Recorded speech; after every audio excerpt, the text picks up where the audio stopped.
Hey guys, Desolator Magic here, and I kid you not, I did not know that today was the next ban and restricted announcement, and the video that I released, it appears to have been released today, I actually made yesterday. And yeah, this ban announcement is a doozy. They basically banned everything. I mean, they banned you, they banned me, they banned your mom, they banned your deck, your cards, your sleeves. They actually banned certain clothing from Legacy. You're not allowed to play Legacy now without a suit, coat, and tie. And Vintage, you are automatically banned if you do not show up on a horse. They banned the use of the word Spear Chucker Godzilla. I don't know why. You are now banned from playing paper if you don't play Arena.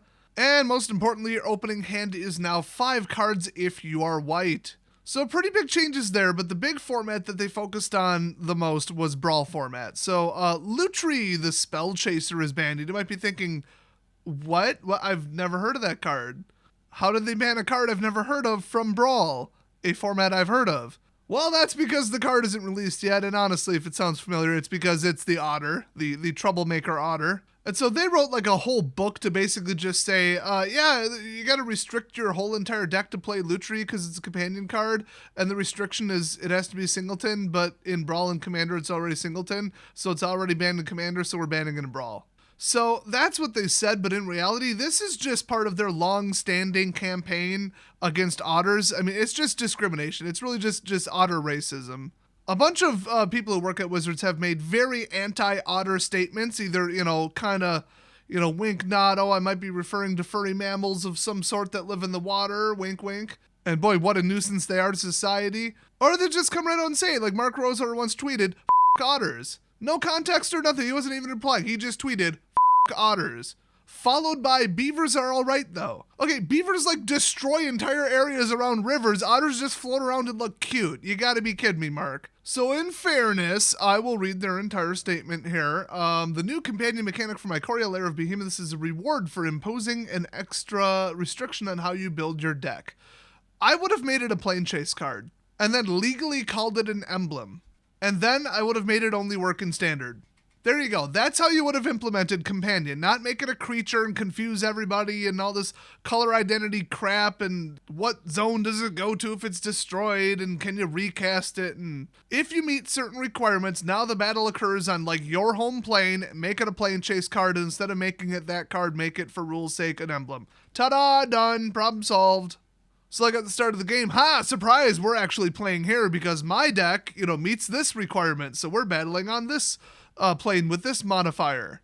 That would have been cool as hell, and people have been requesting a plane chase mechanic in standard, and Mark Rosewater said on multiple accounts on his blog that they were looking at something like that. Hopefully they didn't mean companion. See, even I'm confused about what the hell it is. It's just commander. They just hit copy and paste on Commander and then dropped it into Standard. I mean, come on. So this card clearly was carelessly designed. I mean, it's like, oh, if your whole deck is Singleton, then you can summon the stupid Otter. Hey, wait, aren't there formats that people already play called Singleton? Yes, dumbasses, make the card do something else. They could have made it do anything. In fact, I would have said if your deck is 50% or more instants and sorceries, that would have been kind of funny. So anyway, their crap implementation was what we're seeing now. So our goal in designing these cards was to give players more choices in deck building and more options for self-expression. They're literally giving them less options. They're putting a restriction on it. That's amazing. In the case of the companion card Lutri the Spell Chaser, the deck building restriction is to play Singleton with no more than 1 copy of each non-land card in your deck. The idea is to reward a player for choosing a diversity of different cards rather than multiple copies of the most efficient card for the job. That really sounds like they were just trying to stop net decking. Like they're like, people, can you just build something else for once? My gosh. But if this turns out to be good, somebody will just net deck this deck list with Lutri. Well, not no more because he's banned. He is still legal in Standard, just not Brawl. They only banned him from Brawl. So this makes a lot of sense in most formats where it often dramatically alters the way a player would choose to build their deck in exchange for starting the game with an extra powerful card. First of all, did you guys notice that these companion cards are like really weak? I mean, like, yeah, they're good, they're playable, whatever, but they're not like, oh my gosh, like game-ruining crazy. Now, I think the worse the restriction, the more powerful the card should be, and it doesn't seem like they were really going for that either.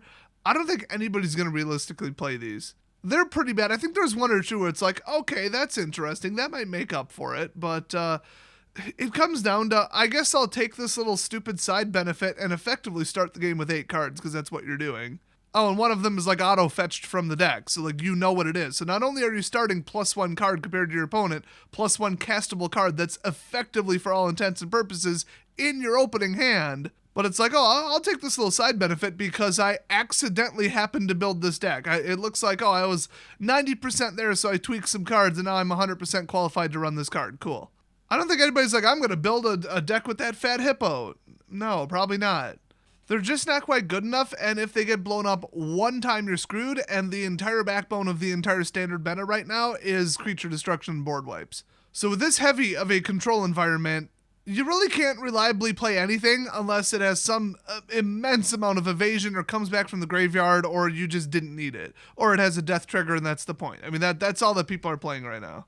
Because every time you look away from the screen and look back, they just board wiped again. I mean, welcome to Standard. For the 3rd year in a row, Wizards let control get out of control, and now nobody can play anything. It's restricting any form of creativity or just any kind of deck building, really. So they go on to say, in Brawl, however, the singleton deck building restriction is already built into the format rules. Really? I didn't know that. I wonder where they're going with this. This means that there is no trade-off against how one would normally build a deck. Any deck, including both red and blue, would benefit from including Lutri at no deck building cost. No, the cost is that you're playing red and blue. So there is still one, actually. Not that I don't support or agree with the ban, but I agree with it because none of the companion cards should have ever been printed. So, bit of a roundabout way there.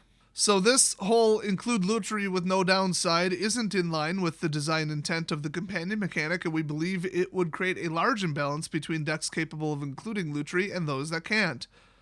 Not that big, he's not that great, but okay. Therefore, we've decided to begin Icoria's release with Lutri, the Spell Chaser, banned in Brawl. That's right, they finally pre-banned a card because they saw the problematic nature of it coming. I'm shocked. I don't even know what to say. They should have done this 50 other times. The closest they ever got was changing the wording on Hostage Taker so that it doesn't target itself. They did technically do that before it was released, I believe, or on release day, one of the two. Otherwise, I mean, the last time was the Sihili Cat combo, and people were like, hey, dumbasses, pre-ban this. They're like, nah, we'll see if anybody... Oh, shit, every tournament is that. And then they, I believe, didn't ban it, waited 2 days, and then did emergency ban it out of cycle. Which, that's like a 7-layer cake of mistakes. That was the one where they did that, right? There's been so damn many bannings I can't even keep them all straight. But I guess this one was so obvious for them that they just had to do it. I almost am on the other side. I would have let this go and just been like, yeah, but you're forcing people to play red-blue. What if that's a bad deck? What if this is such a non-issue? Let's at least wait and see, and then if that deck takes over, you can just auto-cycle ban it later. I mean, you want people to play the new cards, right? If they're going to ban it because it's like, oh, there's no downside and that's fundamentally not how the card works. Well, if you're going to start banning stuff just on principle, I've got a list for you. I mean, there's cards that, like, you look at it, you're like, this is not a green card, this is a blue card. What the hell? This is a complete and utter break of the color pie. On principle, this should be banned. Not to mention how problematic it is. Well, no, actually, they don't ban based on that. They ban based on performance and numbers and you know, statistics from real-world events and MTGO and stuff. Oh, except this. No, they're pre-banning the Otter. It just seems weird. Every ban is a good ban, but if they were to be more logical and more typical to what they usually do, they actually shouldn't have pre-banned them, but I do agree with their reasoning and, you know. So the very next paragraph starts with the phrase, "This isn't an oversight." Yes, it is. This is absolutely a card design oversight. If you have to pre-ban a card because you forgot that there's this thing called singleton, then it's an oversight. Unless while designing the card, you already had banning it in mind, which they don't ban anything. It is considered, quote, a last resort, according to them. Then it was an oversight. But no, they say this isn't an oversight or a case where we underestimated a card that was too powerful. Oh, like every other ban in the last, 5 years. In fact, discussions surrounding the legality of this card in singleton formats began early in the design process. Oh, okay. Well, I guess my speculation that was possible was correct. I didn't think they actually did it. So as we play tested with Lutri, we decided that the fun deck building challenge and opportunity for self-expression. Oh, pat yourself on the back a little harder there. It presents in other Magic formats clearly made the design worth printing, even if it didn't make sense in Brawl. No, you should have just designed the card differently. Banning cards in any format is something we take seriously. Yeah, way too seriously, way too cautiously, and you don't do it enough. And it has been and will continue to be a rare situation. A rare situation, guys. They went from not banning a card in Standard for 5 straight years, I believe, to I think we're at 16 now for just the last couple years. And it's only a rare situation because they made it a rare situation. There are 23 cards that need to be banned immediately from Standard, and they're not touching one of them. So by take it seriously, they mean they're sheepish, cowardly little bitches. They're too afraid of community backlash from a very loud minority of angry net decking douches who just want to build the best deck and win with it and with no thought or brain power needed. And if they would get over that, they would ban stuff a lot more often. So no, they do not really take bans seriously. They just completely and utterly misinterpret when they're needed, and, you know, the majority of the time they're too cowardly to actually do it. In fact, they've stated before for cards like Chain Whirler, we're just going to wait for rotation. They openly, blatantly said, well, rotation is close, and that's why we're not banning it. Well, screw you too. Really enjoyed those 3 months of continued red dominance, which, by the way, still since then hasn't gone away, so they actually didn't fix shit. Oh, and they assure us that it has been and will continue to be a rare situation in which we ban a card before its release. No, you should do it more often because then the impact is less and nobody gives a shit because they haven't built the deck or bought the card yet. In this case, we felt an exception was clearly warranted based on the design goals of the card. Other companion creatures will still be usable in Brawl, unfortunately, and may even be chosen as your companion, in addition to Brawl's usual commander mechanics. They had to add that because people are still confused about how any of this bullshit works. We're looking forward to the release of Ikoria. Yeah, well, you're the only ones, and hope to enjoy building around and playing with Ikoria's companion creatures as much as we have. I don't want to be forced to build around shit, actually, you assholes.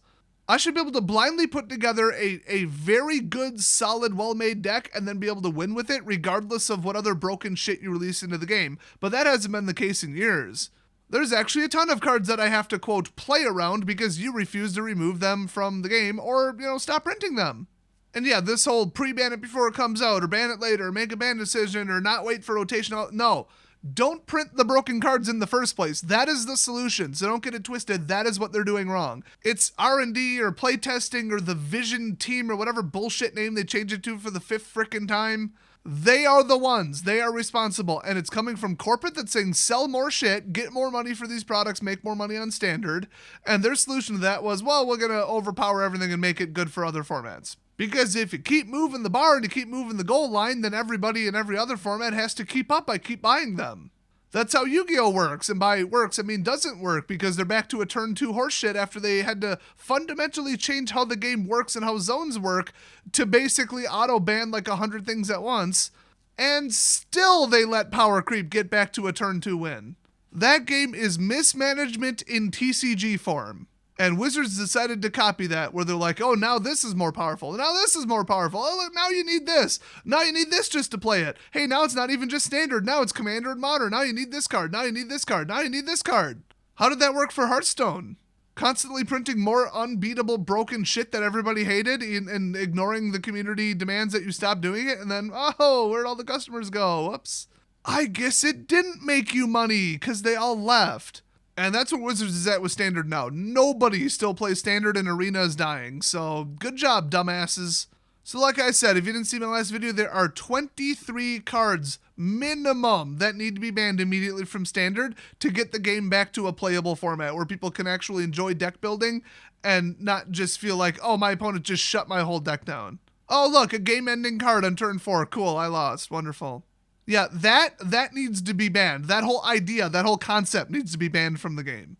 So all these stupid pushed cards, yeah, they need to reconsider that. But like I've said before, it will take them bare minimum 1 3/4 years to reset the game to a lower power level. Once you've already raised it, you have to sell shitty product after shitty product, basically just underpowered standard set after underpowered standard set, and then wait for rotation, then wait for rotation again. Then you'll be back at a comfortable power level where people like can actually breathe during a game between rounds. And I feel like they're just being bombarded by like 10-10s on turn 5 and red blitz and a control-a-thon where everything gets countered and canceled and half their cards can't be cast now. That's not fun. Nobody's having fun playing standard and it's not enjoyable. So Their continued response to it is, oh, we really screwed up, so we're just going to ignore it. In the last ban and restricted announcement before this one, they simply didn't even address standard. They addressed 3 cards that were community concerns in a completely different format and said, here's why this one isn't banned, here's why this one isn't banned, and here's why this one isn't banned. It's like, here's statistics, here's the exact percentages, the win rates, the advantages, here's the reasoning, here's, the amount of people playing it at a tournament. And this is like 9 paragraphs on why we are not addressing these 3 cards at this time. No promises for the future. And then the word standard, it wasn't even a header. It wasn't a paragraph. It wasn't a section. They literally went out of their way to explain one format that nobody plays and then just ignored standard. Not one word about standard in the last announcement. Or this one. So it's clear they're in hiding. They know damn well what they did, and they're just in hide and don't mention it mode. Just sweep it under the rug and hope rotation fixes it, which most of the broken cards are going to survive rotation. So no, it ain't going to fix shit. So that's why late 2021 is the earliest that we'll see standard maybe recover. Maybe. And that's if they print underpowered garbage absolutely straight from now until then in standard, which we all know they're not going to do. Once you're at this high of a power level, you either change how rotation works, you ban 30, 40 cards, or you just live with it and the game dies. Those are the 3 things that can happen. Doesn't look good, does it? So yeah, this is a very disappointing ban announcement since they didn't really fix anything. It's just another round of nothing, and the next announcement is... Wait, do they even schedule these anymore? No, they don't. No wonder I didn't know when this was. So anyway, wish I had better news, but nope, they're just killing everybody's favorite otter. So thanks for watching, and I'll see you guys next video.